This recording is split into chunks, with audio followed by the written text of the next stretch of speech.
Welcome back to our last episode of the first season of PrepMe, a podcast about the sometimes trials and tribulations of pre-med. I'm one of the hosts of the show, Tora, and Chancey, as always, is here with me. I'm here and I cannot believe it's episode 13. I Whoa. know. It's been a fun ride. So now we just have to get the word out Right. and get listeners. 100%. This is wild. Wow. It's exciting, though. It's exciting. So here's the thing. Pre-med isn't a cakewalk, right? We all know it's hard. You're volunteering, you're studying, you're shadowing, you're researching, you're trying to find some time to party. And it's hopefully going to be really, really worth it when you realize your dream of becoming a doctor. But this episode, we're going to maybe end on a descending note. Because what if you don't? Right? And today is a very inspiring show about what to do if you don't get in. Yeah. Which I think is so applicable because I think many people who listen to this are listening because they're in this circumstance of, I've tried to go this independently. I've tried to go this solo. I wasn't thinking prep courses. I wasn't listening to podcasts. I just studied from a book. I did my applications and you know what? I was unsuccessful. I didn't get in and I'm really bummed and I'm sad and I don't know what to do. And I think this podcast is a resource in many of those ways. And I think we've jumped around many elements of applying to medical school and lots about the MCAT, but maybe it's worth taking a step back and talking about what do these people do? And if it's you now or you in 2 years when you are unsuccessful in your attempt, but it wasn't because you were a poor candidate. It's just many people apply to medicine and many good people apply to medicine from a diverse background, academically, socially, outside of the realm of medicine. And there's just not enough seats for everyone. So how do you set yourself aside, kind of recalibrate, appraise, and do it again? And how do you do it better if this is truly your dream? So I think for us is the plan is to talk about what do you do if you're in this circumstances and what can you do to better your chances, kind of get through this, it feels like a hit and move forward. Okay, so then my question to you, what should you do? What's your first step? Gosh, I think the first step is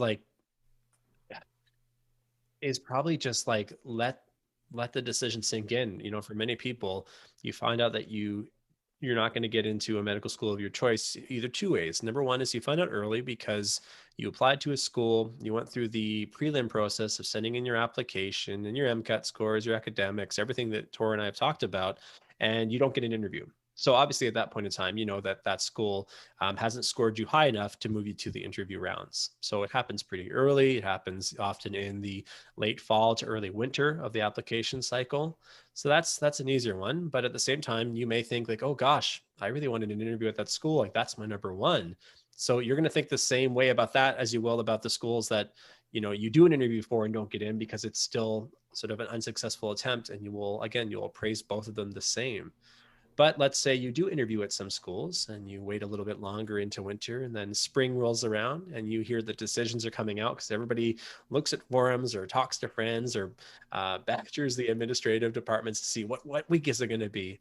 And then you get your letter that's saying, you know, thank you, but unfortunately you have not been selected for a seat at medical school A. So I think it's real. You have to let it sit and it's okay to be upset. It's okay to be discouraged and it's okay to think, feel like your life is spiraling because you're not sure what to do and what the next steps are. But I think we want to take away any stigma and really acknowledge the realism to the fact that many and most people don't get in, at least to the med school of their choice, many med school at all on their first attempt.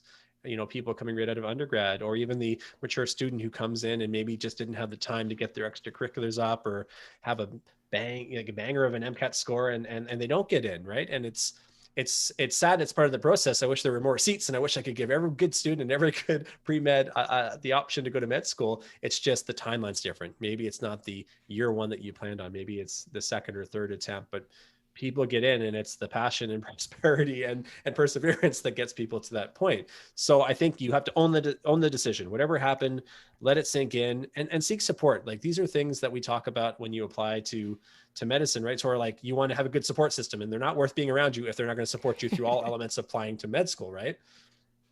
Well, one of the questions is that, okay, you get rejected. And I think early on in the process, pre-interview, I think you probably end up with a fairly good idea of why, right? Like, Mhm. you know, your GPA wasn't quite there. You know, your MCAT score wasn't quite there. And so those are addressable issues, right? I want to focus first on you get an interview and you think it goes okay, as in you didn't puke, or something like Yeah. that. Like, it went fine. It went. And then you don't get in. How much do you look back at your MCAT scores, your extracurriculars, your all these other components of your application, or go, next time I can just do, if I got an interview last time, I can get an interview this time and do better. Yeah, for sure. I and totally can relate to that. And friends and colleagues and classmates that have been through the same is you know what made or break, what made or broke your score, in the sense that most schools are generous enough that if you are rejected, they'll actually give you a breakdown. They'll let you know, compared to the applicants that were accepted, this was your mean score. And often they'll break it down to say, okay, here are the components of your score. And they'll tell you, and you'll see, oh gosh, yeah, you know what, Tori, it was my interview. Like, out of 40 points, I got 19. Like, how did I get 19? I thought it went well. Like, how do I rebound from that? Or vice versa. You're like, I knocked the interview out of the park, but even by knocking it out of the park, I couldn't save my MCAT that was just at cutoff, or my academics that were just at cutoff, and my extracurriculars that were weak, right? And it's so helpful to see that. And not every school will have a more formal face-to-face, though some will. Some administrative, like associate deans, will actually call you or Zoom you or have an in-person meeting with rejected candidates to say, hey, let's look at your application and I'll give you some advice for my school where I think you could gain points if you wish to That's apply so again. generous. Yeah, and I wish everyone did it, but not everyone does. And that's only mostly for the interviewed candidates. Exactly. Okay. Okay. Because you Yeah. got that far, right? Yeah. And you're obviously a good candidate. It's just you're not as good as the others at this particular moment in time. Okay. So then you say the interview was weak, your interview score was weak. How do you address it? How do you get better at it? Yeah, for sure. And I think if you've ever had a job interview, when you do the first medical school interview, you're a little bit shell shocked. Hopefully not too much, because you've probably read and prepared to some degree. But I think the folks that don't succeed in the interview, there's many different reasons. Sometimes it's based on nerves. Sometimes it's based on prep in terms of style of interview, right? The MMI that we've talked about in previous podcasts is pretty universal across the country as the mainstay format of interviewing medical candidates. So if you're not familiar with the format, if you're not familiar with anticipating the types of stations that could come up on an MMI, that alone can just make nerves really take over and result in you underperforming. Not that you could have done exceptionally well, but if you underperform an interview day, it's one day, it's those 10 to 12 stations, and that's it. So I mean, we hope the best, but sometimes people underperform. How can you get better? It's going to be practice, right? And I mean, I'm sure we'll have podcasts that are more specifically, tailored to, okay, yes, we've talked about the MMI, but let's talk about this station. This station's always on the MMI. We're going to teach you, and we're going to have somebody in who's done multiple MCATs or MMI, sorry, and what their approach was to better our listeners for those stations. And I think it's what you need to do. I think you need to expect the unexpected for themes and topics, but know how the format works. Just like on the MCAT, you can't predict the passages, right, Tor, that you're going to see, but Yeah. we teach strategies when we teach for Prep 101, and we talk about, like, no matter what, still apply this approach. This approach is what's going to save you and keep you grounded. And I think a lot of people don't have that on an MMI, those that are unsuccessful or maybe don't score as high. And I think that, getting, particularly not getting a high score on the interview, I think that there's a really big moment to just kind of look inwards, right? And sort of say, okay, this is a growth opportunity. This is for me to get better at everything about talking to other people and having curveballs thrown at me. And this is something where I can talk to my friends and family and loved ones about, and they can kind of say, hey, well, yeah, actually you tend to, stumble a lot when you get nervous and you get, kind of awkward and you don't make eye contact. And you're like, oh, I never actually realized those things about myself. Those are distractors away from my brain that I'm trying to prove that is really, really strong, and my heart that is really, really pure. And so I think that, I mean, I see this as well with a lot of students who come to me and they want to kind of rehearse some interview stuff, and I'll throw some questions at them. And in all fairness, I've got this sort of journalistic side, so I ask some pretty tough questions, but ask powerful questions as it Yeah. were. But I can kind of sit there and say, look, you actually seem very formulaic in your answers and very prepared, but it doesn't feel like you. And so let's work on making sure that the you shines through. That's actually one of the more important pieces of feedback I give. Some of my, the students that I'm kind of close with, I don't do any tutoring or anything like that on the interview because I'm not that comfortable with sort of providing expert advice. But I do like the kind of students that I'm close with and mentored over the years. So I think that there is a little bit of like seek out honest feedback. I mean, truly, sometimes brutal, but honest feedback to just how you do in interviews. And I think this goes for like job interviews too. I could use it. You know what? What's amazing is that I answer questions for a living and then ask questions for a living. I'm terrible in a job interview. I've had like, okay, one job interview, but I was terrible in it. Amazing. Oh, I've had job interviews that I've got jobs that I didn't get, right? And it comes down to the interview because of the way you approached it, or like you said, and I'd say I identified with this at a younger age, is you almost let pride take over in the sense that like when you're preparing, you're like, okay, I've got to do this all on my own. I got to show that I'm strong and I can do it. I don't need to seek like my mom's help or my uncle's or my mentor's help. Like I got to do this on my own. I got to show I can do it. And you're closing so many doors that way. And like you said, Tor, maybe the you doesn't come out because you become this structured mechanical, like, oh, I know this topic and I know all the words they want to hear, but I've left no personality on the table. I've left no personal attributes or stories in the conversation. And then people forget, like, that's what the stations are for. Sure, we've got to have a topic to discuss, or we have to have some problem for you to like mull over, but I'm not really gauging you on your answer to that problem. I just want to hear you talk. I want to hear how you think. I want to hear about you. And we forget that when we're panicked and prepping for something like this, when we're like, okay, I can predict that there'll be a team station where I work with somebody else. I can predict that there's going to be at least one or two ethical dilemmas or interactions with a simulated patient. I got to think about all the things they want to hear, and we overdo it and we take ourselves out of the interview. Like, that's a really good point. Yeah, and I think that during an interview, you're looking for does this individual connect with others, right? And so following the formula and sometimes following the forums of Mhm. like this is what they want to hear, this is what you got to give them, I think is a sort of a a reflection of when it does not go your way. It's like, oh, maybe I should just be me, right? Mhm. Like maybe that's the most important part. So then the schools give you, some schools will give Mhm. you a breakdown of your weaknesses. The biggest cause of rejection generally is the math, right? Low MCAT score, Mhm. low GPA.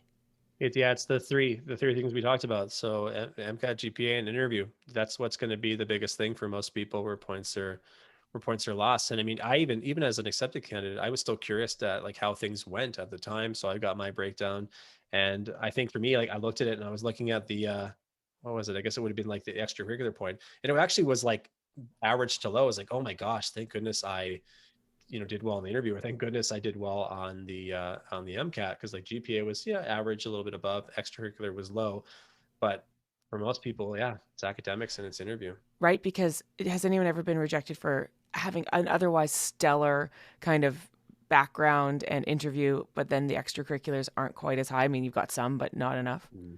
Probably. No, not often, right? Because they're just not weighted the same, to be completely honest, right? And the extracurriculars, it's sub-weighted for categories. So often you're going to do well in some of them. Maybe you don't have a lot of jobs, but you've done lots of volunteering. So like the offset is there. But what sort of is the difference between being over the mean and getting a seat or being under is the three things you mentioned. Yeah. Okay, so then step number one, how do you improve your GPA? Grad school? Yeah, there's options. Grad school, find other academic years that you could use on an application for medicine. Master's years, professional programs will often be used as years counted towards a cumulative GPA. So if in your 4 years, if you're like Tora and I'm pretty sure Tora, you said you stunk your first year of GPA, right, Oh, of undergrad? horrible. Yeah. So Horrible. those did not that they would not help us, and it didn't help me. If thinking of medicine early in undergrad, but come grad school, I had two master's years that I could use those years because they were courses. And I'll be honest, folks, like it was easier in the sense that they were very So, structured and focused on one grad school topic. courses are so much easier. I don't know if maybe we're smarter. I don't know. Or just we know our area, but they're just not the same. They're not the same, folks. There's no like sub lab components. There's no like all these different essays. It's just like do a presentation, attend the course, get your mark. Um, There's no hoops in grad school courses that you have to jump through. There's just, do you get it? just Yes, do it. great. We'll give you your grade. Yeah. So that's an option, is you could do additional schooling. Some people will do grad school. Others say, you know what, I'm going to do a different undergrad. Like I want to go and I want to do an undergrad, maybe even still in like a science or an art. Some people say I'm going to do I'm going to do a professional program because like, though I want to do medicine, I also think I could do physio, or I think I could do nursing. And you know what? Maybe I want to do these things and still go to medicine because I want that experience. That's good too. Like, yeah, certainly you could do it. Some people think like, okay, I want to just bump up a course or two and don't realize that that won't have a drastic impact on the GPA. Just the, sort of address that here in the podcast, right? You need these full-time years. So you have to see how you'll ultimately make the change. But you might decide that GPA isn't where you want to change. Maybe your GPA is average and you're thinking, okay, it is what it is. I don't think I can invest my time to doing another 3 or 4 year degree, or I don't think I want to do grad school because I'm terrible at research. I'm terrible at writing. I couldn't do a thesis. That's good that you know that. So then what do? Look at the other components, right? Is it the MCAT? Is it the interview? I think many people get overwhelmed and say, okay, I'm going to vamp up everything. And then they wear themselves thin and then nothing really gets, ramped up. So move on to the Yeah. MCAT, which is what we've talked about, right? And look, let's face it, a lot of people who don't score well on the MCAT are ones that didn't take a course, the ones that tried to go it alone, the ones that tried to go alone, like without a study group, which we've talked about, right? Mm-hmm. And study groups are great and they keep you honest and all that kind of stuff, and even a study partner. And the MCAT comes down to, first of all, experience. Lots of people retake their MCAT, lots and lots. Really, about half, I think, retake the MCAT, right, at least once. Mm-hmm. And that includes successful MCAT med school candidates. And the course becomes a big investment. Obviously, we have a sponsor. Our sponsor is Prep 101. I do want to give a shout out to them, but we are independent of them. We are not beholden to, they don't tell us to say anything. We just do believe in the structure of the course. Well, Chancey, I'm speaking for you, but I think that's true. So I No, think that 100%. maybe if you go it alone the first time and the MCAT is good enough, you think, but then you find out it's not, a course is a really effective way, a really efficient way, a really structured way to boost your score. It works. Mm-hmm. Yeah. And you have to be serious about it too, right? Like once you commit to a component that you can increase, like if you applied to a school that has a 500 cutoff for the MCAT and you had a 501, you know that you can improve there, right? And you have to think about, okay, I've got a year. If I'm going to apply next cycle, I've got a year. Like, what can I effectively and realistically do in a year to better my score? And the MCAT is, for a lot of people, when you score low, is the easiest thing to do if you've got the time to put into studying. If you have the time to do a prep course and stick to their structure and their study guide, if you have it. And if you don't, and you still want to approach the MCAT, you need something else. Like, is it a year-long study plan? What does that look like? That's an investment. It can be done, but you need to plan for it, right? And be realistic.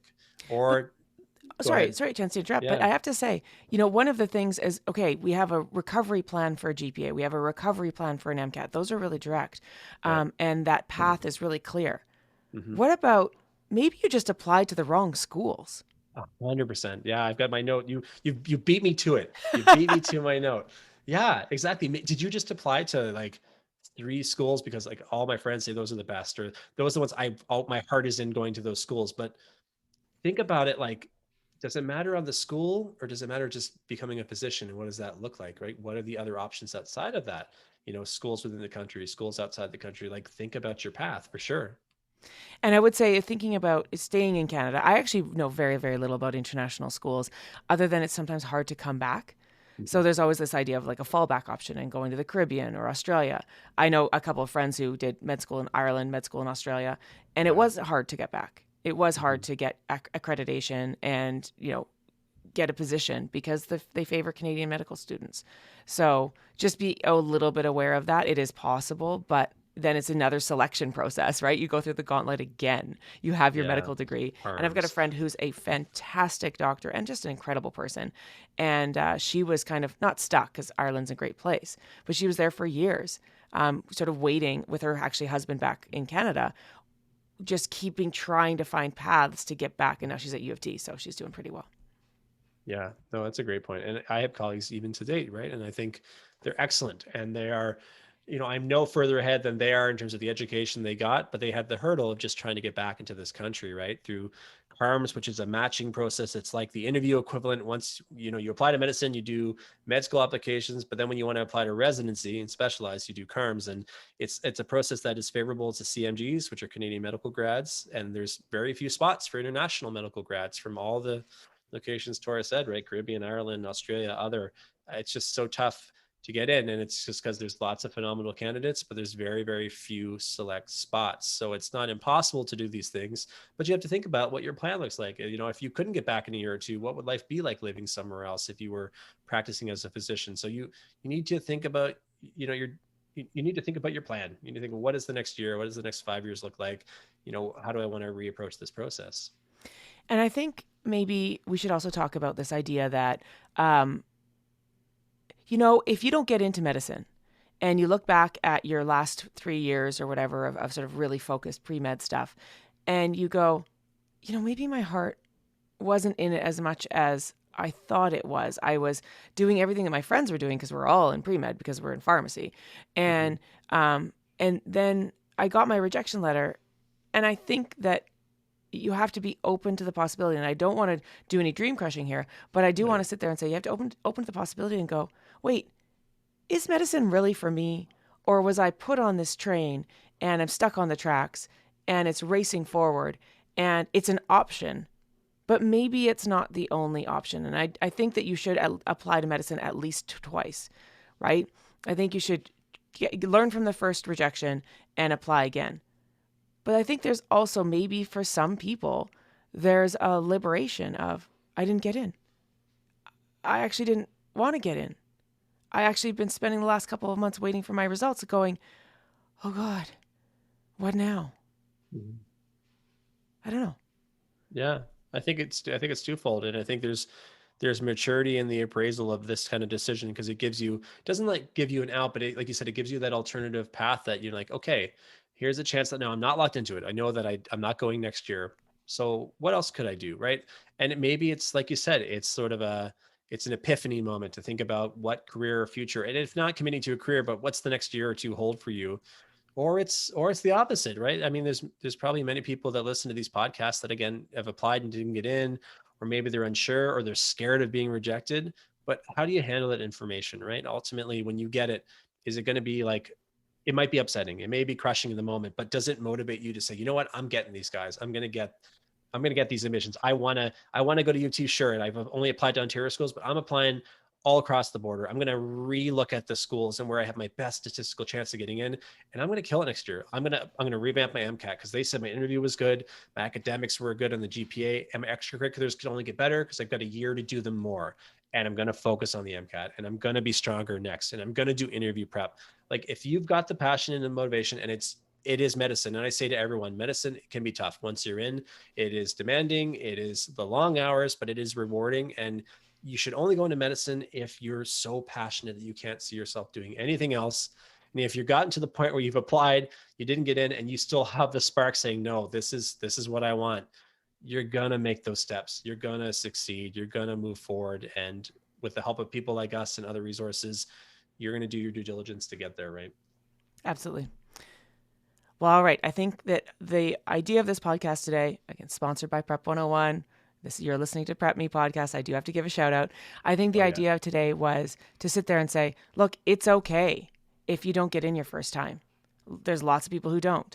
Have a backup plan, have a strategic way of addressing your weaknesses. Often it's wrong school. Often it's not having the equivalent score on the MCAT or a competitive score on the MCAT, which is easy to manage. GPA is a little bit harder just because it takes more time. But those are the three, and then the interview. And the interview just takes practice, maturity, experience, all those things you can get.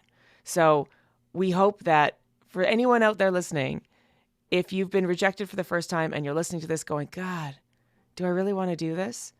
The answer is let's have a recovery plan that also involves going, my ego is a bit bruised Mhm. and that sucks, but I have a path forward because I know my weaknesses and I can address my weaknesses and I can go at it again the next year. 100%. And you utilize us, folks. Like this is the first season, and if you like us, let us know you like us either by Instagram or reaching out or just listening. And we hope if this continues seasons to come, the resources get more in depth. Like we want to have people on this podcast that come from the background of the admissions office and go through the schools of Canada and hear what they have to say about the candidates that are applying and their tips and tricks to an application. We want medical students to come in and appraise their schools and their programs and their experiences. residents. Like we want to have more people and more voices on here to better prepare you and excite you and get you ready for the field of medicine if you're considering it. So lots of exciting stuff to come. All right. Thanks, everyone. Talk to you in season 2. All right, Tora. Good job. Bye, In the Chatsy. books. Bye.